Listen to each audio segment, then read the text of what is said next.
ஸ்டுடியோவில் என்னென்னலாம் வாங்கினேன்னு சொல்லிட்டு தான் இன்றைக்கி உங்ககிட்ட காமிக்க போகிறேன். ஃபர்ஸ்ட் என்னென்னு பார்த்தீங்கன்னா, இந்த vitamin C and hyaluronic acid இருக்கிற ப்ரைமர் அண்ட் செட்டிங் மிஸ்ட் தான் வாங்கியிருக்கேன். இது செம்மையாக இருக்குது, செம்மையாக ஹைட்ரேட் பண்ணுது. நீங்கள் மேக்கப் போகிறதுக்கு முன்னாடியும் அதுக்கப்புறம் போட்டதுக்கப்புறமா போடலாம்.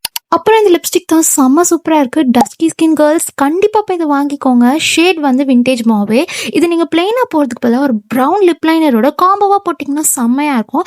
இங்கே நான் யூஸ் பண்ணுறது மார்ஸோட ஷேட் 14 தான். உங்களுக்கு வேணால் நான் லிங்க்கை வந்து டேக் பண்ணுறேன், போய் செக் பண்ணிக்கோங்க. நெக்ஸ்ட் இந்த லிப் பாம் தான் வாங்கினேன். இது வந்து காஃபி ஃப்ளேவர் சூப்பராக இருக்குது. ஸ்கூல் போகிற பொண்ணுங்களாம் கண்டிப்பாக வாங்கிக்கலாம். போட்டதே தெரியாது, லிப்ஸை ஹைட்ரேட்டாகவும் வச்சுக்கும். நெக்ஸ்ட் இந்த ஐலைனர் தான் செம்ம ஸ்மூத்தாக இருக்குது, லாங் லாஸ்டிங்காகவும் இருக்குது. ப்ரஷ் டிப்லாம் செம்மையாக இருக்குது. நான் ஆல்ரெடி ஒன்று வாங்கியிருந்தேன், காலி ஆயிடுச்சுன்னு சொல்லிட்டு திரும்பி ஒன்று வாங்கிக்கிட்டேன். நெக்ஸ்ட் இந்த ரெடிசெட் க்ளோவோட vitamin C skin care kit தான் வாங்கியிருந்தேன். இதில் ஒரு ஃபேஸ் வாஷ், அதுக்கப்புறம் ஃபேஸ் மிஸ்ட், அதுக்கப்புறம் ஃபேஸ் ஜெல் கிடைக்கும். செம்மையாக இருக்குது. நான் வந்து 1 வீக் யூஸ் பண்ணிட்டு ரிசல்ட்டு சொல்கிறேன். அதுக்கப்புறம் காலேஜுக்கு கம்ஃபர்டபுளாக வேர் பண்ணுற மாதிரி 3 ஸ்லிப்பர்ஸ் வாங்கிக்கிட்டேன். 3மே ஃப்ளாட்ஸ் தான். எல்லாமே சூப்பராக இருக்குது, போட்டதே தெரியல, அந்தளவு சூப்பராக இருக்குது கைஸ். அதுக்கப்புறம் கொஞ்சம் இன்னர்ஸ்லாம் வாங்கிக்கிட்டேன். இதுதான் நான் வந்து ஸ்டுடியோவில் வாங்கின பொருட்கள். Meet you in next mini vlog. Bye guys.